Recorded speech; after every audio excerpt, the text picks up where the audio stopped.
Hi everybody. Today we've got a fantastic and thought-provoking session with building firm mentors, the Better Business Group, and I'm really pleased today to introduce Simon Lazarus from the Better Business Group, who's here to talk to us. Simon's been a trusted network partner of HBXL for a number of years now, and he's got loads of great advice for you that we're going to be running through today. So firstly, welcome Simon, and thank you for taking the time to share some of your knowledge and your experience of the industry. So welcome. Thank you very much. Nice to be here. Good. And I'm going to grill you today, Simon. I have got a ton of questions that I want to put to you on behalf of the building community. So guys, stay listening because we've got tons of good stuff to come from Simon. Between Simon and HBXL, we've got a lot of knowledge of the construction industry, and he's going to be sharing that today. We've helped loads of building companies increase their profitability, the satisfaction in running their businesses as much as anything. Stopping running around as busy fools, that horrible expression, but you know, it gets to the point sometimes in running a firm, your building firm, that it starts to feel like that. And really kind of improving the margins that you make, taking your business up a notch. And Simon even claims, I don't know if this is true, Simon, but you've saved a few marriages en route as well. Helping building firms, run a slightly saner business. We all know that running a building company is a crazy juggle of things. I've got a massive appreciation for building firm owners and proprietors, because the amount that is going on in any one firm at any one time is crazy. So the session today is called Moving Upmarket. That's our power hour. And we're hoping that we can convince the listeners of today's session that they can charge more. And I think a lot of builders are going to be like, how? I don't really see how that's possible, and particularly in today's climate. But Simon, I know you've got some interesting thoughts on that, which we'll come to in just a minute. And obviously throughout today, we're HBXL Building Software. We are the makers of Estimator Express, the estimating software. So I'm going to give that a couple of shameless plugs throughout. So bear with me if I get a bit excited about Estimator Express. And obviously at the end of this, because we're going to talk so much, we've got some complimentary power hours with Simon. His contact details will appear right at the end of the session, so that you can pick his brain, spend a good hour or so having a chat with Simon and the team about how you can improve your business based on the advice that we're going to be hearing today, and how you can make it happen, because you need to plan for it. I think that's something we're going to learn today. You have to plan for it to make it happen. It's not going to happen by magic.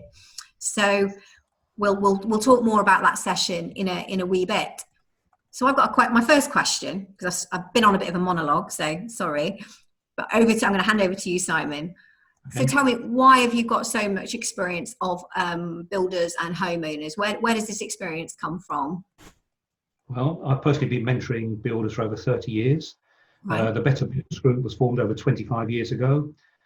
In that time, we met over 15,000 builders, and I've got to say, probably only a handful of those were charging what they were really worth. Right. We work with builders on a day-by-day basis. We find out why they are winning or losing jobs. We find out what customers like or dislike about them, who their competitors were, what the prices were quoted on the job. In addition, we've also surveyed tens of thousands of homeowners to find out the real reasons that they either turned down builders or why they chose to use the builders that they did. So we've been doing this a long time. Right. Okay. So I guess you're going to tell us in a minute that there's some surprising reasons that builders are not winning the work. So I'm not going to give the game away, but I think I know what you're going to say here. So firstly, you've been speaking to masses of building firms, masses of homeowners. So I don't really think I can think of any other building firm mentor that has got that much experience. So I'm kind of really intrigued now to know what you're going to say next. So cards on the table early on, Simon. I think you're going to explain that decent homeowners don't want the cheapest builder. I think that's what's going to come next, and you're going to say probably not even the next cheapest builder. But the people listening, the building firm owners at home, they're going to be thinking, I'm not sure that's true, Simon. And so they're going to be surprised by why you think that. So perhaps can you tell us why you think homeowners don't want the cheaper end of the firms? I think fundamentally, unless builders understand why they're currently winning or losing jobs, they can't move the business forwards. Uh-huh. Builders are understandably focused on why they lose the jobs. And the biggest reason is that the clients tell them is that they went with someone cheaper. Right. The builder would believe that. They've got no reason not to. So in most cases, I'm telling you, that actually isn't true. Over the whole of last year, less than 10% of the clients told us that price was the main reason that they didn't go with the builder, but it's the biggest reason they told them. More than 90% of the time, builders lose jobs. The clients tell them that's the reason. It's just the easy way of getting them off the phone and to end the conversation. It's non-confrontational. But for the right customers, the price is a secondary consideration. Mm-hmm. For the wrong customers, price, yes, price is everything. To do well, to succeed in business, the builders obviously need to be working with the right customers. Okay, so what constitutes a decent client then, and what's the right price for the quote? I think that's puzzling me. Okay, well, several things was there. A decent client, I suppose, is somebody who's prepared to pay a premium and agree to the builder's own contract and payment terms. The client would have had a cheaper price elsewhere. They're prepared to pay more for that builder because they perceive them as better. So what's more important than the price? A hassle-free experience and peace of mind. Everybody's nightmare is to find themselves with a cowboy builder, and they will pay good money to avoid one. It's their life savings at stake. Most people know if somebody's used a cowboy builder, or they may have used one on a previous job. Nobody wants to go through that. And if you can prove you're that guy, they will beat apart your door. So I guess that, I interrupt you there, because what I was going to say is, well, a builder can't suddenly whack his prices up, can he? He can't suddenly charge, a third more for the job and expect customers to pay now, can he? That's kind of sounds madness. Well, they absolutely can, but it won't happen overnight. They need to make the decision to change their approach and plan to make it happen. Uh-huh. I'm sure almost everyone watching this will know of a more expensive builder than themselves, but that's who they need to focus on. They need to ignore the cheap competitors. You can't win by trying to compete on price. They should look actually at the most expensive builder they know and ask themselves, if my work's as good as theirs, why am I charging so much less than they do? And yes, there are customers out there wanting cheap work. There's plenty of them. But you have to decide as a builder where you want to be in the marketplace. It's tempting to price to keep the diary full with any work that comes your way and keep your guys busy. But you weren't doing it that way, earn the money that you deserve. So there's no magic wand here. It's not easy. Something external has to happen, and that's really what we're going to be talking about today. Okay, so I guess before we start talking about what that kind of secret is, I want to put it out there. I'm going to play devil's advocate, as I like to do. Obviously, unless you're living in a hole right now, it's really tough going. The COVID-19 is still prevalent in the UK. We're still on that level 4, hopefully moving to level 3. I think it would be fair to say that most builders would think, while these strange times are happening, there's going to be fewer construction projects maybe, or maybe fewer in the future because the economy has taken a bit of a dive. So surely right now it would be understandable to think, well, I can't charge more. There's local businesses around here that are, really ready to undercut to get the work. What would you say to that at this particular point? I would say absolutely not. You don't need to cut your price. I can understand the temptation. You're losing out to the cowboys. You need to keep your team busy, or they'll go and work for someone else. So what you do, inevitably, you slide your price down to the level that keeps your diary full. And unquestionably, there are a lot of low prices out there, and that will be much worse as the lockdown is lifted. I suppose the cowboy element of the industry, the cash merchants that don't charge VAT, they would have suffered most of all recently. They're not going to qualify for any of these government assistance schemes because they're below the radar. So they'll be desperate to put the money in. So I expect they'll be quoting very cheap, often below the cost of the materials in the first instance. So they're going to they're losing money. They're losing money to... Well, they'll never finish that job for the price they're quoting. Everything will be an extra, will take some money and disappear. But in the meantime, the good builders lost the job. So the fundamentals now are more important than ever before, and they will be going forwards. There are no magic bullets here, and if you do all the little things right, others will be knocked out instead and you will win the jobs. So builders need to take a step back and look at the whole of the market, not the small bubble that they find themselves in currently. There is massive pent-up demand for building work. throughout the lockdown, I still get daily updates of all the planning applications coming through. Hasn't really dropped at all. Oh, really? So planning applications are pretty steady? Yeah, they are. So there was a massive pent-up demand before the lockdown. It's got even worse now. There will be plenty of work out there still. I guess interrupting you there, Simon, lots of people have been cooped up at home in their existing properties thinking, right, I need more space. The kids are driving me mad. My husband's working in the lounge or whatever. I need him out I need some space. You know, we've got to get that extension sorted or that loft conversion, etc. Absolutely. Probably lots of garden outbuildings so they can shove the husband down the bottom of the garden. Yeah. Power to the shed at the bottom of the garden, I think. Not my situation, of course. But yeah, no. I think there's going to be lots of people that think, look, we need some work. So maybe there is, although the economy overall might, stutter, I guess the need for space is not, because people are going to be working at home longer term, I guess.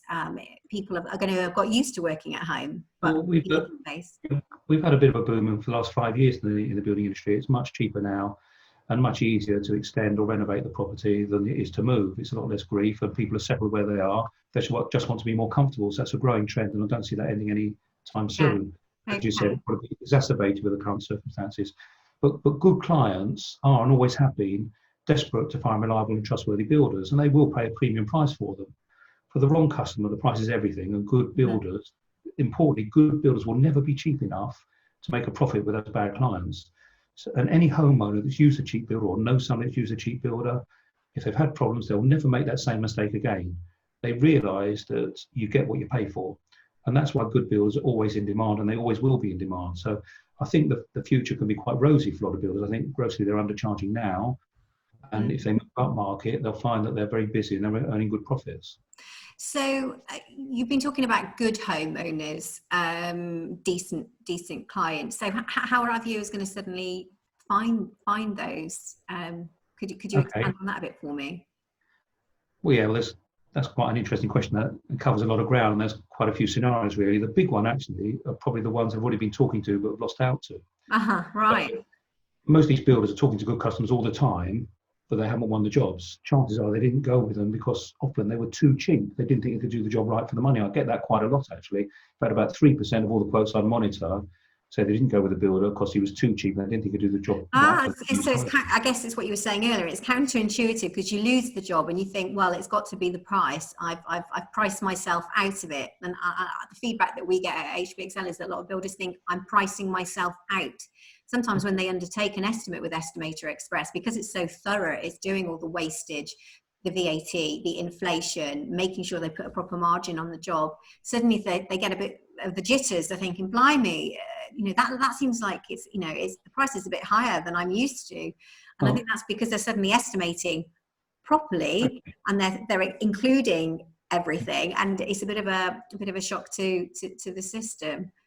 No customer is going to turn around the builder and say, listen, I'm not going to use you. You didn't know what you were talking about. You didn't quote the right money for the job. You're an idiot. You didn't quote for everything I asked you for. You didn't listen to what I was saying. You didn't look at the plans properly. They're always just going to say, sorry, I'm making it too expensive. It's easy. It gets you off the phone. It's non-confrontational. They don't have to expand on it. And everybody knows there are cheap builders out there, so they accept it. Yeah. And this is why people continually underprice their jobs. Your software, make sure they cost it properly. Most of the builders I know, they get the software, they first use it, they do the job, and they can't believe how expensive it's come out compared to the way they've normally priced the jobs, and they've won the job previously. And that's because they're undercharging. It's not because you're making them more expensive than they should be. Your software is making them the right money, and they've been grossly undercharging before but haven't realised it. Yeah, so they were always going to be on a bit of a road to not making money, especially when those extras erode any margin that there may have been with a kind of a wet finger estimate or something cobbled together on a spreadsheet.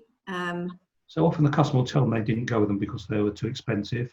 But they went with the building firm that charged more than they did, but they gave them what they wanted and what they were expecting. Yeah. So the right customers, they're wealthy individuals, they've got to be to spend the sort of money it costs to do major building works now. They're not stupid people, they're often business people. If you don't come with the proper paperwork, talk correctly and act professionally and responsibly, then they can spot that a mile away and they don't want to use you. They'll go with somebody that does. Okay? And good customers are desperate to find good builders. They can't thank them enough for putting them in touch with them. So it's a bit of a red herring then, isn't it? Price is a red herring, I think, is what you're saying to me loud and clear. But it's obviously unhelpful as a message for the builder because he doesn't really know why he's lost out on that particular project. So what does a good client, a decent client then? And you just touched on that, I think, and I interrupted you. What does the client actually want then from the builder if price isn't everything? What are they looking for? Well, I suppose some of the reasons you lose jobs, you take too long to quote, your quote doesn't have enough detail. That's why I'm quite an advocate of HBXL. You don't look or sound professional at the point of sale. You don't take proper notes. I often get that people misquoted. They didn't quote for everything the customer asked them for. They ignored specific requests. A big one is overquoting on PC sums, which perhaps we can talk about a bit later. Price actually is one of the smallest reasons that customers give us for not using a builder. It's the biggest one they give the builders themselves, but the smallest one that they tell us. Yeah, so the real reason is something else. So you talked about these multiple scenarios, and you said about the first scenario being the ones or the clients that got away. So what's the second scenario? This is a really big one actually. I call it a recommendation rut. So the builder gets a job, he does it well, he gets recommended as being a good and a reasonably priced builder. A year later, the client recommends him to his friend and he tells them what he paid. 3 years later, the daughter wants a similar job and wants to pay the same as the dad did 3 years previous. So the builder becomes very busy.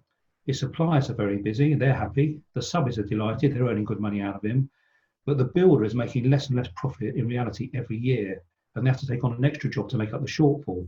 So they become very busy, earning quite small profits. And we call this cycle the recommendation rut. And it's really prevalent in the building industry. So what the builders need to do is they need to break out of this cycle. They need to stop doing the recommendation within this level of client base. They need to go up a level, possibly even 2 or 3 levels, to the sort of people that are prepared to pay a premium for a good builder. Okay. If you find these circle of good customers, you then get recommendations within that circle. So you're building profitable work for the future. It's a virtuous circle.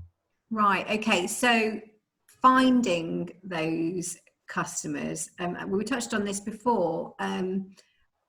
Is that then about the right profile of customer you're saying? Because if it's not just about one way of dealing with it, I guess, is resetting your price within your existing market and having kind of a bit of a price reset, gritting your teeth and going through that. But they won't accept it because they know what you've been prepared to do previously, and that's the problem that almost every builder I see is in. Right. They're quite busy. They're working from recommendations only. Often a lot of them don't spend any money on marketing or social media, but they're working at a much lower level than they should be. And the client, to be honest, is getting a much better deal out of them than they are the clients. Okay, they're close to understanding, and they don't appreciate how much they're underselling themselves. They think they've got a good business if they're working 9 hours, 9 days a week, and 25 hours a day. And as long as they can see their diary is full, they think they've got a good business. Until at the end of the year, the accountant goes over the books and tells them that they make very little money at all. They're basically working for a wage. Yeah. So how do you find these good people? Yes, it is about having the right profile. And if you do that, they will find you, to be honest with you. We also provide leads to builders that we mentor. These sort of things, they don't happen overnight. This is a long-term plan and they have to stick with it. To start with, they need to understand their current marketplace. They need to discover why they're currently winning or losing jobs. They need to understand how their competitors are working. They need to be able to differentiate themselves from their cheap competitors. They need a profile, they need a decent website, they need a decent social media presence. They need actually quite good credit rating because good clients will do a background check on them. It's great not paying any tax and keeping your profits to a minimum, but it does come around to bite you with the decent clients. So you're a good, profitable, successful company that's going to be in business to put any errors right if they arise in a few years' time. You need to build a good team. That's the most important thing and the biggest problem that builders have. Build a good team around you. Also, the professional stuff, make it known that you use proper contracts, the clients like that. Make it known that you take your health and safety seriously. You're properly covered by your professional indemnity insurance and contractors all risk and so on. So this is, I guess, a reasonably long-term commitment to a plan for the business. You got to be thinking, right, okay, how do I change my business from being really busy, low margin, to perhaps slightly fewer jobs, higher margin? It's a bit of a leap of faith, isn't it? To do that. And a lot of builders are comfortable where they are. They're earning a good wage, but they're not really building a business. As long as they're healthy and fit and working on the tools, then they've got a nice lifestyle. But as soon as their backs go and their knees go, which they will do in the building industry, or other things happen, all of a sudden they've then got to pay somebody to do the work they've been doing on those sites. And most builders I see, when I take them on, they don't have that profit margin in the business. These builders are actually charging the right money when they've got an office, they've got paid office staff, they're not on the tools themselves, they're taking a regular wage, the business is making profits, it's got money in the bank, and all these sorts of things. And very few builders I see when I take them on have got all that behind them. So how do they move the business forward? Well, often it's the very small things that add up to a picture of the builder that the client wants to use. So show confidence when you see the clients, look and sound professional, be punctual. You'll be amazed how many times that comes up in conversation. Yes. Show your expertise, make useful suggestions to the client about how maybe they could do things differently or more efficiently. Do a detailed quote and quickly. That's why I'm a big advocate of your software, HBXL. Price the job to make a profit, not to fill the diary. Good customers know you get what you pay for. They're not expecting a cheap price. Show them all your insurance details. Follow up the quotes. Most builders I see, they put the quote in, they finish off, look forward to hearing from you. Well, that means you're just sitting back waiting for the phone to ring. That's an interesting point. Sorry, Simon, just interrupting you. I guess something that I would assume is that, I hate that expression, but the whole cowboy builder situation. I bet you they're a really good salesperson. They're on that. They're chasing it up. But the busy builder doing a good job for all these other clients, he's trying to get it right, he's going the extra mile. He hasn't necessarily got the time to be following up these jobs. So he's putting the quote out there, having crowbarred it in over the evenings and weekends, put his blood, sweat and tears into getting that out to the client, and then no follow-up. Whereas you've got some cheaper cowboy guy with a bit of time on his hand, he's on the phone chasing this up like a telesales. So you're absolutely right. Problem builders, they are brilliant at point of sale. They've got to be, if you think about it. They're not looking to build a business. They're not looking to get repeat or recommendations out of anybody. They never do. So you can't outsell these guys. They look and sound better than you. They've got great websites. They've got smart vans. They've got loads of false references on all the rating websites. You can't outsell these guys. You've got to outperform them. You've got to win these jobs on merit. If you do this, you've then made a fundamental change to the business. You'll be recommended not as a good and cheap builder, but as a really good and trustworthy builder. And when you get recommended, they'll tell their friends what they paid. They'll explain that you did a great job and no hassle. You will win more work. The more work you have, the higher price you'll be able to command in the marketplace. And when you are charging a premium price, very importantly, you can pay your guys a little bit more so that when you have work, they'll always be there. Building a good team is the hardest job of a building company. So this way you're building continuity in the business. You're building a great team around you that you can trust. And you've got a brilliant then basis for moving the business forwards.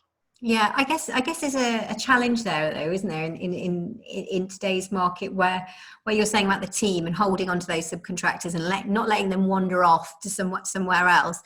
This movement of the business, you kind of almost risk if there's a little bit of business lack of continuity because you're trying to reset and trying to go after these more expensive jobs. You're not risking losing these guys. How do they manage that transition? The problem you've got is if you take on a job at low margin just to keep you guys busy, firstly, they're probably not the clients you want. They're not looking to pay the right money for the job. They won't have any money front for scenes. They won't have any money put away for any extras. They're more likely to knock you at the end of the job. And also, if that job takes 3 or 4 months, that's time lost. You can't then replace that time with a more profitable job if it comes along a week later. So you've knocked it out of the dark. You've reduced your overall business profitability. And even if you do, you will do a good job for that guy. So he's going to recommend you as being a good and cheap builder. So you're building a cheap job for next year in your diary on the back of it, which is the wrong way to go. What we're trying to do is move people in the opposite direction. All my smart builders now, they're doing less work than ever before, but they're making more money than ever before. Yeah, I guess that's the dream. And people are going to question, is this possible? Although you've convinced me that it's possible. It's absolutely possible. So I talk to these builders day by day. I see how we move them on from where they were to being this sort of builders. A lot of my guys work 9 to 5, and they won't work outside of hours. Builders I'm mentoring that aren't routinely monitored by me, or people that are new into my mentoring system, I get quotes from them 1, 2, 3 o'clock in the morning, and I'm getting it throughout the week. And I'm thinking, come the end of the week, how accurate can your price possibly be? You've had no sleep all week.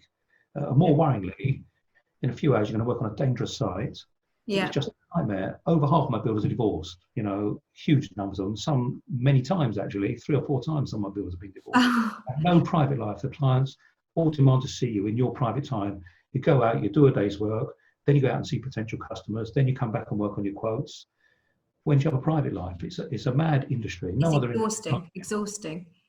So there is a way through, and if you do it right, you don't just have a profitable business, but you have a personal life as well. This is life changing if you can make this change. And it's not easy. If it was easy, they'd all be doing it already, and I wouldn't have a business. It's not easy, but it can be done. So the starting point then, Simon, for somebody, you said earlier, it's about understanding where you're at now. Where is your firm at today? How is it perceived by the homeowner, the client? So how should they go about doing that? How do they know where they're at? They might think they know where they're at, but where are they actually at, if you follow my drift? Well, this is what we do as a business. So we work with them on every quote they do. We survey their past customers to find out why they use them, how they rated them. Overwhelmingly, people are graded excellent on their quality of work and service. And about 60% of the people said they chose them because they were cheap. Sometimes 90% of them said they chose them because they were cheap. And my view is when they're quoting these jobs, they're not quoting to win them all anyway. If they're quoting the right price, if they're working from recommend to recommend, I don't expect them to be winning more than 5 out of 10. Yeah. Routinely, if they're winning 8 or 9 on recommendation, that just shows me really they're undercharging. If they're getting a cold, or certainly off these rating websites, they're getting leads off of them. If they're charging the right money, they should be quoting, converting probably 1, maybe less than 1 out of 10 or 20 even, because there's so much cheap competition on these rating websites. So that will be a good indication in the first place. When we work with them, we find out the true reasons why people are using them and not using them, and that's a basis for moving forwards then. Yes. So I guess people might be thinking, that's going to make me feel a little bit uncomfortable because there might be some home truths in there that I'm not sure that I'm ready to hear. But I guess that knowing where you're starting from, getting all philosophical on you, it's from where it's the start of the journey and from where you're going to. You've got to decide if they're happy, if they're very happy where they are, then obviously it's pointless going through all this. But I suspect that the vast majority of builders that you're talking to and I'm talking to initially, they're not happy with where they are. That's why they want your software to improve their position. So these people know that they're doing a good quality job. They know there are other people out there that are more expensive than them that are winning jobs. They know they're losing jobs to people that aren't going to do as good a job as they were intending to do. So it's a huge frustration for them. And it's like a veil being lifted on the industry. When we work with them and we show them the realities of where they are and what can be achieved, they're very surprised. And all the hard work, I suppose, is in convincing them they can win this first job at a premium price. And what we find is when they do that, when they crack that first nut, then they roll with it, and it's a never-ending cycle. Then you don't just do it once; you continually move up market once you can see that it can be done, and they're dumbfounded by how much more they're able to charge. I had a guy that joined me not long ago. He was turning over a small sole trade, about £75,000 a year, doing relatively small jobs. Year after he joined me, turned over 250,000, and he made £80,000 clear profit. Right. So that's what can be achieved in the market, isn't it? It's not all just a measure of how good I am, it's a measure of how much these guys are underselling themselves currently. So there is a huge road that they can go down to improve their businesses. Okay, so it starts with understanding where you're at. You can help them with that through surveying of existing clients. And then I guess there's this mentoring piece that you're saying. So mentoring meaning coaching, I guess, mentoring sounds a bit highfalutin. So coaching, working with them. So what shape does that take? How does that work?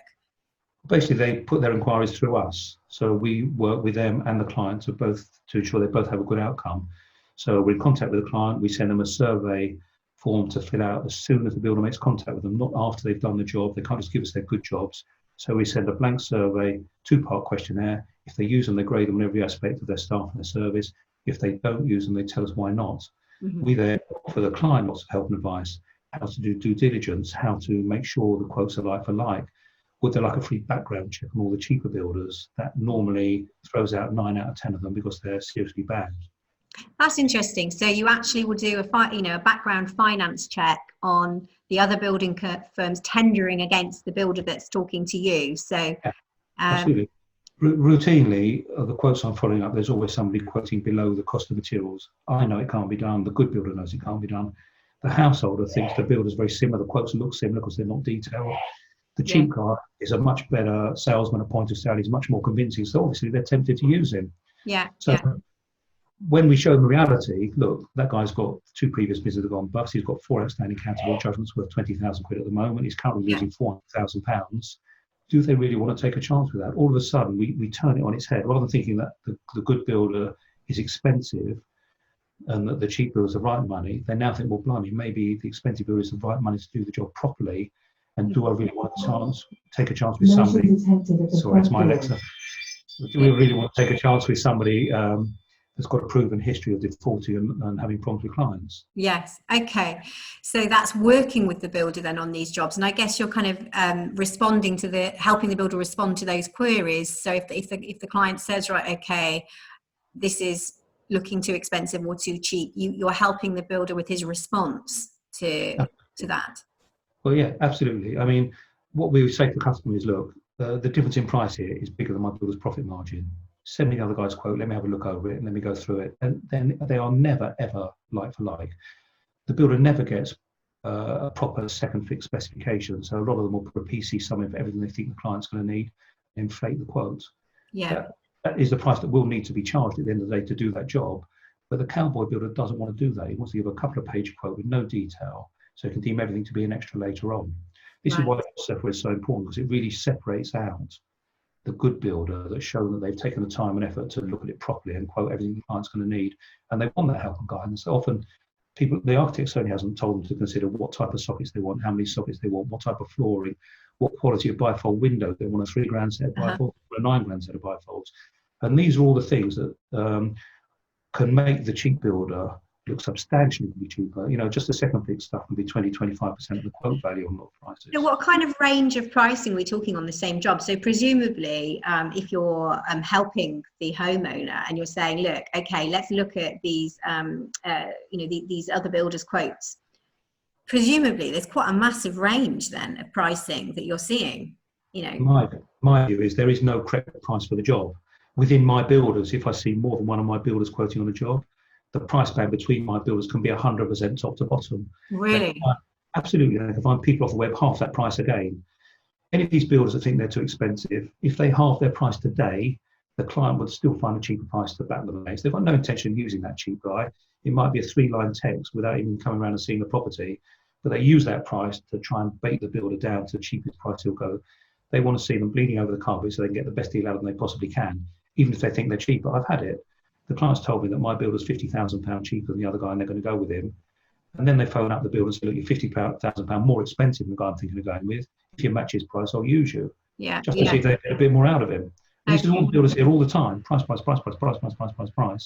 So they're as you say, they're baiting the builder to go lower with their price rather than the builder saying, actually, no, I'm going to justify my price now because...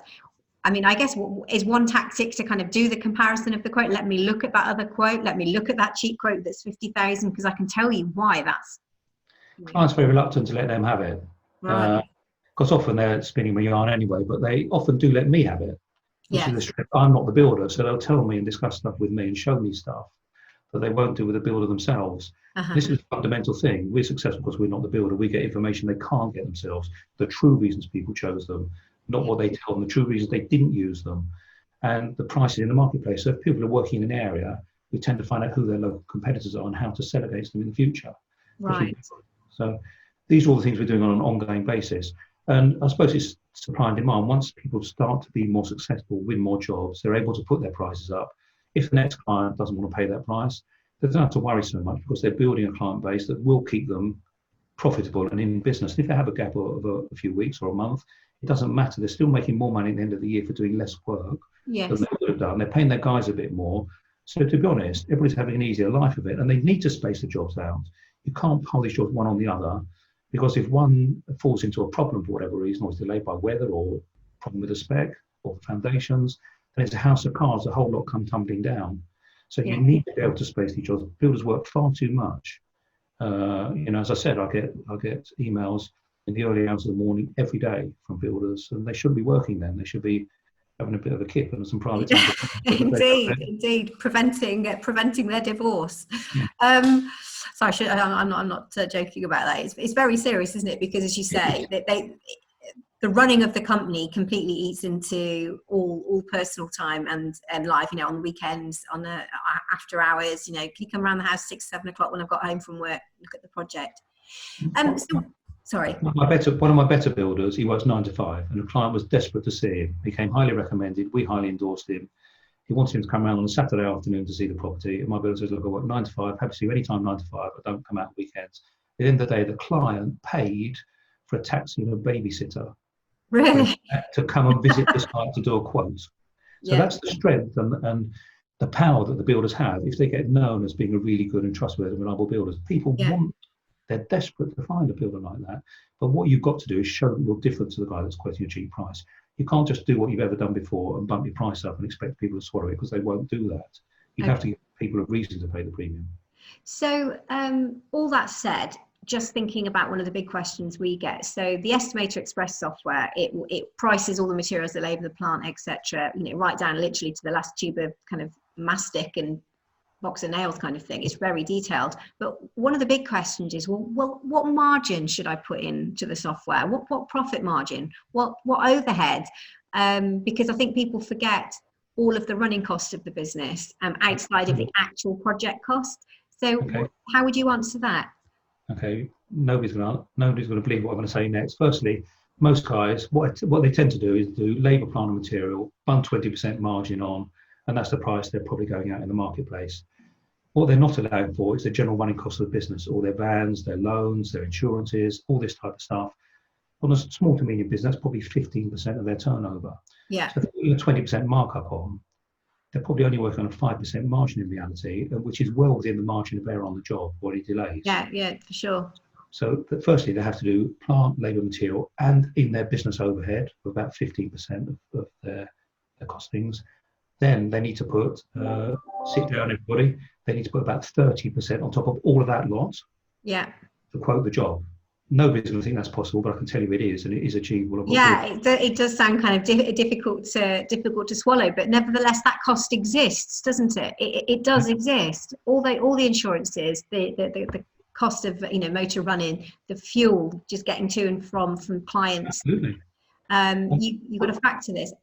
What you've got to bear in mind is you're costing these jobs for a perfect scenario that the job runs to time and with no problems on site. Never happens. The 30% margin on it doesn't happen, does it? There's always something that comes along to cost the builder money. So if they put that 30% margin on, in reality, they're going to make 20% clear profit. Yeah. The businesses overall, with all their costings and all the income, will make about 20% margin. And that's where they need to be to have a proper successful business. If they're not going to do that, for the time and effort they're putting into the business, they might as well get a job with somebody and earn a similar sort of wage without the aggravation of running a business. Yes. They need to be doing that.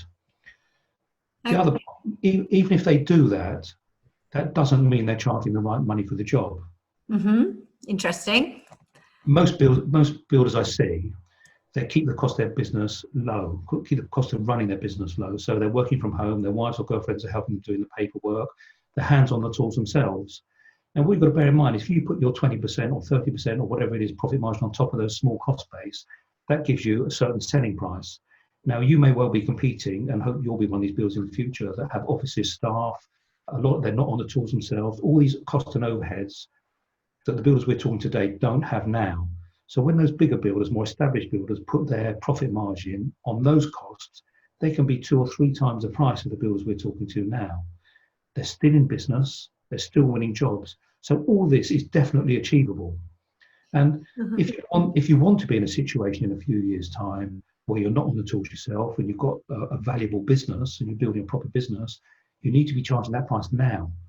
If you want to retire at a reasonable time and not sort of die hands deep in a trench on site, I've got builders that are in their 60s and 70s still working on the tools. Of course, they never made the decision to move up market early on. They're always busy. So you've got to do that. That's interesting. Sorry, I'm going to interrupt there. That's really interesting because you need to be planning now for 5-10 years time of where you want to be. Obviously you can make that change quicker than that, but it's worth having your, if you're in your 40s now and you're thinking, right, by the time I'm in my 50s, I want to be stepping back. I want to be more in the office. I don't want to be on site in the same way. You've got to be starting now. Well, every builder wants to do that. No builder wants to be out in all weathers, working the way they do. They all want to be off the tools, but they'll never be able to do it unless they make these changes.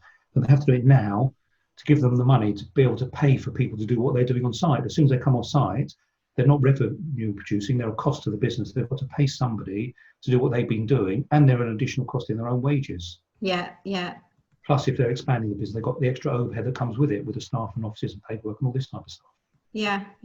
So absolutely they need to be doing it. And if they'd done it 20 years ago, they'd be in a very different position to where they are now, most of these guys. You know, you've got to look back and think, well, you know, where could I be if I'd been charging 20% odd more then, and all these years since? What money would I have in the bank now? You know? Yeah. That's the beauty of this industry. One job can transform everything. £5,000 or £10,000 on a job extra is relatively easily achievable, and that goes a hell of a long way in moving the business forwards. Okay, so I guess where we're at then is you obviously need to be thinking kind of strategically about this, slightly longer term. We'll come back to some of the summary of what you've been describing just now, but you need to be estimating properly with the likes of something like Estimator Express. So you're getting your core costs, the materials, labor, plant, subcontract estimated properly. You need to be thinking carefully about your overhead and your profit margin, and you might need to be working with you either can get savvy with some business modeling spreadsheets. Like we've got some freebies actually on the Estimator Express, on the HBXL website, where you can download a business model spreadsheet to start to build up all of those fixed costs that are in your business day in, day out, that you need to allocate to jobs and charge out as a percentage. So you need to start there. I guess then on top of that, thinking about a healthy margin, understanding your competitors, as you were saying. So you're saying don't be tempted to go down market. Kind of, you need to hold your nerve. I guess charging less to win the work during the crisis is only going to exacerbate the situation. Don't do that, I think is your key message. Because by doing so, you're trying to outsell the cowboys who are based, kind of low price. So you're never going to win from what you're saying. Never be cheap enough to keep the customer happy, that sort of a customer. Yeah. All you're doing is making promises for the business for the future. Let's move the business, take this opportunity, sit back, plan, take a look at where you are and where you want to be. And you're not going to get there overnight. Let's do it step by step by step by step. And it is achievable.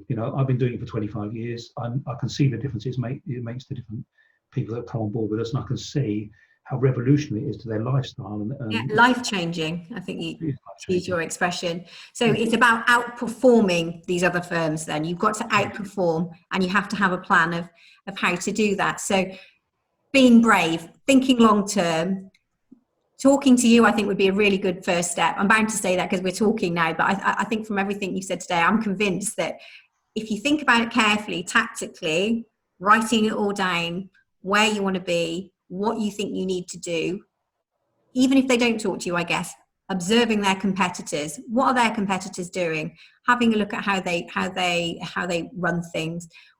Have a look at their website. Have a look at their social media profile. If you can get a bit of insight into what they're charging, if a customer will tell you, kind of trying to understand what they're doing. See if you get a sneaky look at one of their quotations. But you can help with that. I know you can help with that. No, we'll be able to tell them. I think the fundamental thing you have to sit back and take notice of is this: every job these builders have ever done, the client would have had a cheaper price, and they could have gone with somebody cheaper. They paid a premium for them. Any job they've done at the price they've done it for, there are builders that would have charged substantially more, and they're still in business and they're still getting jobs. So it's a sliding scale of where you are in the marketplace, and nobody I see is really at the top of the market. So there's always room for improvement, and to do that in a small way makes a huge difference to the business, and it can be done. And you should take this opportunity now while you're at home to review everything you do, get these systems in place, so as it's now starting to kick off, you win the correct jobs for the right money and you start on the path to profitability. So it's rethinking that business approach so that you're getting outside of the recommendation, right, and you're into this new positive kind of cycle of that kind of reinforces itself as you go forward. It's a virtuous cycle. Virtuous, that's the right word. Virtuous kind of circle and cycle. Yeah. And having a think about your business profile. So do be, hard on yourself. Have a look at your website. Have a look at your own social media profile. Have a look at any brochure material, and have a think about the emails that you send out in terms of responses to customers, and how quickly you respond, and having a think about how that represents you. If you take a week to reply, I guess the client is going to be thinking, ugh. They think you're not keen on the job. They'll go with somebody that looks like they're keen and wants Yeah. the job for them. Absolutely. Indeed. And putting in, we've already talked about this, professional quote with Estimator Express, with the detail that business professionals will be expecting this. As you said, if they're spending a lot of money, if they're spending 50,000 on an extension or loft conversion or whatever, they're going to want some detail. I'm a big advocate of your software for several reasons. Actually, firstly, it gets the job price quickly and accurately. It looks better than the other quotes they're getting from other builders. And the other big thing we haven't discussed about it stops disputes. There's no arguing about what they're doing on the job. They can't turn around the client and say, yeah, but you told me all my socket's going to be gold plated because your software cost it the last nut, bolt and screw. My job is, my view is, before you start the job, it should be unequivocal what's being done on that job, what's being paid, what's being charged for, when they're being paid. We haven't talked through all this sort of stuff either. So if you do that, then everybody has a good outcome. Good builders want to give a good detailed quote, so there's no unexpected things coming from the clients. Clients want to know where they are. Their biggest problem is when they use somebody cheap with no detail, then everything's up for argument afterwards, and they look into that client. So it works to everybody's benefit. Proper contract, proper notice of cancellation. We haven't talked through all these things. Proper payment schedule. Most of my guys. Let's have a look at that then. So I'm interested here because I think you've got some interesting ideas. So I'm going to just consult some notes here. So if you don't mind, guys, while I look at this. So I think you've said to me before when we've talked before about kind of deposits and staged payments, and you've got some quite revolutionary thoughts, I think, on that, which again I've kind of thought, really, can I build charge such a kind of a down payment on deposit for starting the work? Perhaps talk us through that quickly. That's the strength of your business. If you establish yourself as being the right builder for the job, they will pay your terms, they will pay your price, they will abide by your contract terms, and they will pay your payment terms. All of my builders now, apart from maybe one or two, get between 20 and 25% deposit 2 weeks before they start the job. Right. If you're just small jobs, I'm talking over £500,000 jobs, uh-huh. 150,000 pound in the bank 2 weeks before they start. They're getting, in the main, fortnightly payments on the job, not linked to valuations. Yeah. All the extras are paid for at the end of that fortnight or in advance if they've got to buy materials. Final payments £1,000 or 5% of the job. In the main, on residential jobs, no retention, no penalty clause. You work your own contracts, you don't work under JCT or any of these sorts of contracts, and people will do it. They will do it if they want you. That's my experience, and most of my builders do that. Okay, so I guess the importance of the deposit, I guess you're always ahead of what you're spending then. Well, my view is you can't go to Tesco's or Sainsbury's, buy a couple of carrier bags of food and pay me for like a meal a week later. Why should the food trade be any different? You're not there to subsidise them. You're not a bank. You're not a charity. You should be working on the client's money. Yeah. So you do the work off the money they're paying you. If then they play funny at any stage, you're offside, and you've not only not lost money, but you've made money. Yeah. As soon as you're in hock to the builder, you're investing your own money in their site, improving your property at your own expense. They don't need you. At any time, they're holding you by the short and curlers, aren't they? And they can pay off good. Biggest problem builders have is getting paid for the extras of the last payment. Yeah, do you know what? When we have conversations, it's quite upsetting, really. But we often have conversations with builders looking at a range of the software, and obviously we've got a piece of contract software as well called Contract Expert, but won't go into that today. But there's stories like people have been holding back, £150,000 or something, and the company is literally going to go under with that one client withholding funds. It's tragic, really. I've seen it several times. It can be done. One bad client can knock you out of business. If they knock you for 10,000 quid, how much profit are you making? How much work have you got to do to make £10,000 clear profit back in the business? Yeah. Some of these guys I'm talking to, it's a year or two. They're working for a salary and not much profit for the business at all. So one job going wrong, that's life changing in itself. And you shouldn't put yourself in that position. You're a professional builder doing professional work, you should charge the right money for the job and you should be paid accordingly. You shouldn't be subsidising these guys. As soon as you do that, you need them more than they need you. And as soon as you do that, it's a recipe for disaster. By the time the final payment and the extras, if you're saving them to the end, come up, they don't need you. You've doubled the hard work. If you haven't done the decorating, it doesn't matter. They can get somebody cheap to finish the job off. Yeah. So they don't need you, and you're asking them for a load of money. So that's why you should pay a load up front, the client, and then it dwindles off to nearly nothing for the end of the job. And you give them all the certification when they pay the final payment. Yeah, yeah, okay. So I guess that's not quite in terms of how you move yourself at market, as in the power hour topic, but that's very much is an enabler by moving yourself up market, taking your business forwards in this way. You're able to achieve what you're saying in terms of the deposits and the stage payments. Is that what you're saying? Well, also good clients, often they're business people themselves. Yeah. If you have a lousy contract or no contract and a crap payment term, they know you're not probably the builder for them. So all this adds up to a picture of a professional company. It's not a negative, it's a positive with the right clients. It's a negative for the wrong clients because they don't want to pay you. They want to duck out paying the final payments. But for a good customer, people who appreciate you get what you pay for, they know then that you're a decent company. They can see you're running a proper business. Yes. You're not a handyman. Because they will expect this, therefore, is what you're saying. They will expect the detailed quote. They will expect a stage payment profile. They will, in all likelihood, expect a deposit and a contract. And a lot of cases, when they told you they've got somebody that quoted a cheaper price, that isn't the reason. It's for all these reasons. The other builder's done all these things and shown themselves to be more professional, more business-like, and they feel more comfortable dealing with a company like that and paying a premium for those sort of services, knowing they're going to have a good outcome at the end. So it is vital. Yeah. And you have to do it if you want to move the business forward. Everything about the business has to be better and more professional than the cheap guys. Otherwise, all they're going to compare you on is your price. Yeah. And you can't win that game. Yeah. Yeah.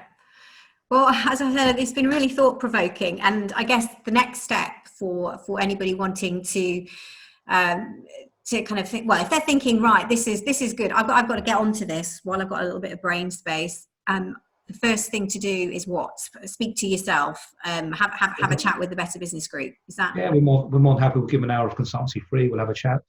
We can even do some surveys on their past customer, build an indicative rating of where we think they will be in the mix to find out what customers thought about them and why they're choosing them. Yes. But certainly they'll get some benefit out of it. We're not pushy. Yeah. We don't try and twist their arms to pay us any money. I find it quite fulfilling, actually, that part of the business, talking to people. That's why I know you really enjoy it, Simon, don't you? Talking to them about where they're at and what is possible with their business, because there's so much opportunity within all of these businesses. They're kind of held back, I guess, at the moment by how they're doing things today.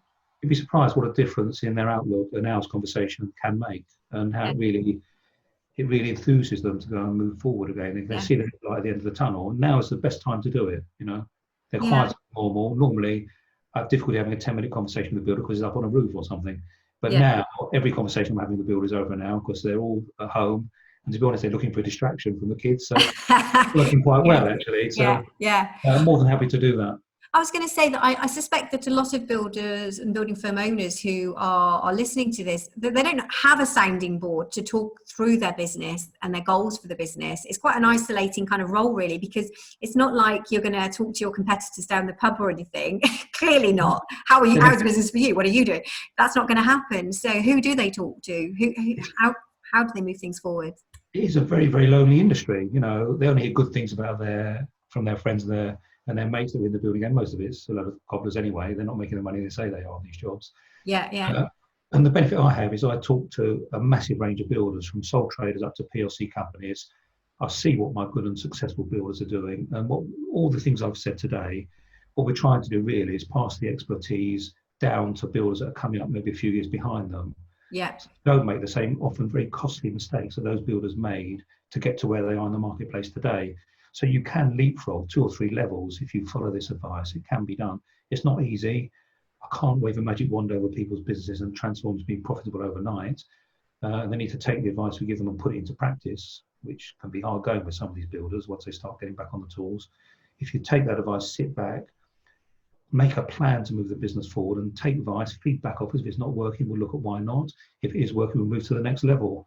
And that's what we do. It can be done. I do it all the time. And most of these guys can significantly improve their circumstances if they do that.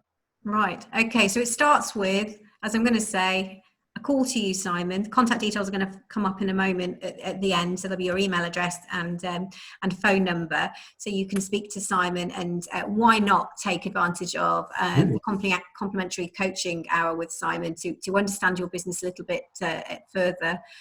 And obviously from my side, if you haven't got Estimator Express already, you can have a trial of it. Go just search for Estimator Express or HBXL on Google or whatever your browser is, and we'll come up. You can also find out more about the Better Business Group on the HBXL website as well. So I think we probably can round up there, Simon, unless there's anything you want to kind of sign off and say before we say goodbye. No, I think it's been a good sort of video chat, actually, and you should definitely consider buying HBXL. All my successful builders do. Thank Get on you, the website Simon. right now. That was your shameless plug, not mine. Absolutely. Well, take care, Simon. Thank you so much. And guys watching, do reach out to Simon. He's obviously, you can see, very easygoing guy. He's got your back. He can talk to you about your business honestly and see what potential there is within your existing business. Thanks a lot. Look forward to hearing from you guys. Thanks a lot. Okay. Bye, Simon. Cheers. Bye.